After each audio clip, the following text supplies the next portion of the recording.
Hello guys, welcome back to my channel, and today is Tuesday, February 15, and yesterday was Valentine's Day. Pero nasa work ako and siya din, so wala kaming ginawa. But today guys, we are on our way to the Philippine Embassy in Copenhagen.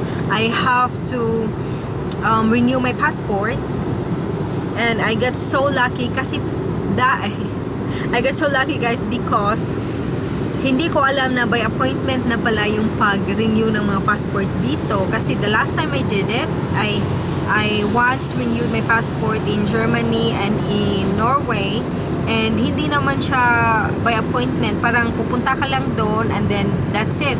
But then this time, yung passport ko mag-expire by May, so malapit na. So kinakabahan ako ng konti nung chinek ko. So you have to have an appointment, and the only available appointment day is today, which is February 15. And then after that, the next appointment will be after 3 or 4 months. So wala na talaga, mapapaso na yung passport ko. But anyway, I got lucky. I have an appointment day today, so I'm on my way there. The requirements is ready. Kailangan lang palang dalhin ay yung original passport mo, photocopy din ng passport mo, which is yung my data. And then, passport application, mada-download mo lang yan sa website ng Philippine Embassy sa Denmark. Ano pa ba? Yeah, yun lang. Tapos, magbabank transfer ng 450 kroner. Pero, gagawin ko yun nung pag andun ako for the processing. Tapos, kailangan din na yung susuotin mo daw is my collar para daw formal, so that yung passport picture mo is that like you're gonna be accepted in other countries too, yung mga Muslim countries, ganyan. So yun, tapos pag i-picture ka nila doon, you should not have any jewelries, you should not have any piercing, whatever, on your face, on your nose or whatever, and then your eyeglasses should be out also. So on my way there, 11:30 yung appointment ko, and I'm gonna be there in 8 minutes, and it's still so early tayo guys. It's nice. And then kailangan din pala yung self-address na envelope, kasi yung process is pag dumating na daw yung passport mo, I don't know if you can actually pick it up there. I have to ask them, but yung nabasa ko is like they will send it out to your home address. Pero may ready naman ako na self-address envelope yun. Pero I still prefer na i-pick up ko yun pag ando na, para sure talaga na hindi mawawala yung napaka-importanting passport, kasi yun yung parang identity natin dito. So yeah, it's in Copenhagen. It is like almost an hour drive from where we live. We're almost there in 7 minutes. I'm gonna be there. So I hope madali lang siya. And yeah, but I've been reading about it. It's like, it's so quick. You go there, you process everything, and then out. And then, even if there's no more corona restriction here in Denmark, because apparently almost everyone is vaccinated, so there's no more, face mask and ganyan. Pero sa building na yon, we have to wear a face mask just to make sure. Yun yung parang nasa nila website na upon entering the building, you have to have a face mask on. I'm ready. I got my face mask on. Nasa bulsa ko. So yun, that's gonna be our day. And then after that, baka we're gonna go for a lunch. Kasi nga Valentine's yesterday at wala tayo guys. Wala lahat. May bulaklak na binigay. Pero alam nyo, may bulaklak na binigay. Ano pa? Seeds pa. Ako pa yung pagpapatanimin. Dong. I was telling you then that you gave me a flower yesterday. Yeah, it was Valentine's. Yeah, what was that? Yeah, there was flowers. Yeah, but I have to do the hard work to have the flowers. No, Right? just spread your seeds. It's not hard, it's just... Yeah, seeds of flowers. So I have to plant them in the garden before I'm gonna enjoy the flowers. Because you didn't deserve a bouquet. No, kasi yesterday, guys, I was just so tired from work. I came home, I was just tired, I was not feeling okay. And then this Martin, I've been telling him he have to buy me the envelope because I need it today. And then I sent him all the information, and then after that he was calling me, what kind of envelope? So much question. I was like, okay, I've sent you the information long time ago, and now you are calling me and asking me what kind of envelope, what stamp, this and that and that. I've already read. You have to read it yourself. You know, with that voice, because I'm just not... What voice? That kind of voice. You just have to read it yourself. My God, why are you calling me for this? I was just so angry and terrified. What's going on? I have to drive. I have to. You're so annoying. You're sitting there and shut up. I thought there was fucking- something. Shut up. So yun, guys. But it was Valentine's Day, and then he came home. And he was like, oh, come here, my beautiful wife. Come here. I got a gift for you. It's so nice. I got a gift for you. And I was like, oh my God. Maybe it's, you know, something nice, it's special.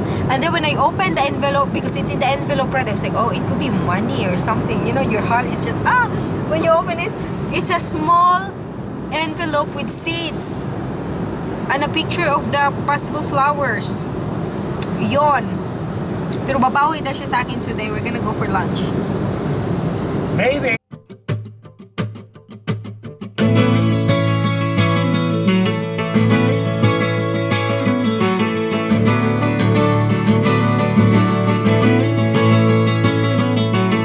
A sticky summer's day in Shepherdstown, and Eagle in a thermal is a circling round like a tire on a bike rolling down Columbus Street. But Katie got Okay, hello guys. Hello, guys. Just hello, guys. Hello. Hello guys. Natapos ko na ang aking pag-process ng passport. Kadarating. I've just been there, and the schedule was 11:30, but I was there a bit early. Pero same thing pa rin. Ang daming tao doon. Ang daming mga Pinay. Kasama yung mga family nila, mga kids running around, ganyan. But it was nice. It was fast. It was the people were so friendly. Yeah, and I was already expecting na medyo maganda yung serbisyo nila, because I've been reading a lot of reviews doon sa Facebook page nila, and a lot of people were saying that the workers there are super in customer service, very accommodating, ganyan. So it was a nice experience kasi I've been in several Different countries. other Several Shut up. different embassy around the No, world. I mean I've been here in Europe. I've been in Germany, Philippine Embassy, In and Berlin. It was actually in in Berlin. Berlin. Quiet, no. You're so nice. And people there were God. also really nice, like in extra nice. But then when I was in Norway, Philippine Embassy in Norway, Oslo. it was not so good. They're One not, star. 1 star only. They're not accommodating. They're not smiling. Their faces are like, they look like they're so tired working there. Like there's no happiness in their faces. And yeah, sobrang strict nila doon. Kaya I'm happy na this time pala is na mayroon na tayo dito sa Denmark, na hindi na tayo kailangan mag-travel pa just to renew a passport. So the passport is on process, and they said it will come around 4 to 6 weeks. I-check ko lang sa website nila, and once it's checked, then I have to make an appointment to go pick it up themselves. I pick it up myself doon sa embassy, pero may option din na they will deliver it, pero I think it's better na I'll pick it up myself, just to make sure na hindi ito mawawala, na parang andito na sa kamay ko, because you know, passport is important. That's your identity, especially na nasa abroad ka. So yeah, yun. Tapos may mga na-meet din ako ng mga Filipina doon, na yung isang Pinay, natawa ako kasi parang she looks so familiar, pero hindi ko ma-figure out where. So I had to ask her like, okay, you look so familiar, like are you some kind of popular?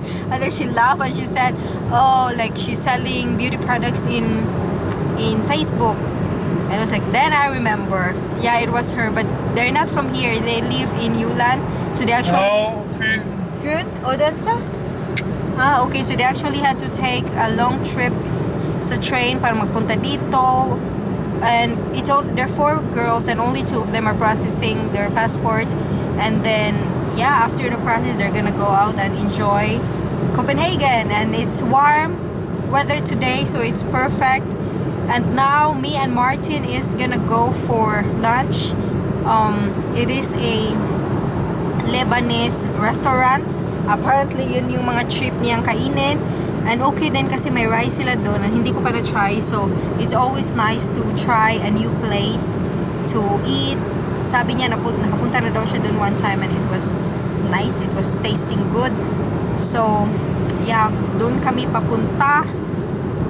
And then I'm happy because today is Tuesday. Natapos ko yung dapat kong tapusin. And Wednesday and Thursday off pa rin ako. But that means I'm gonna be working on the weekend. Pero okay lang. At least it's 3 straight days na walang pasok. So madami tayong pwedeng gawin.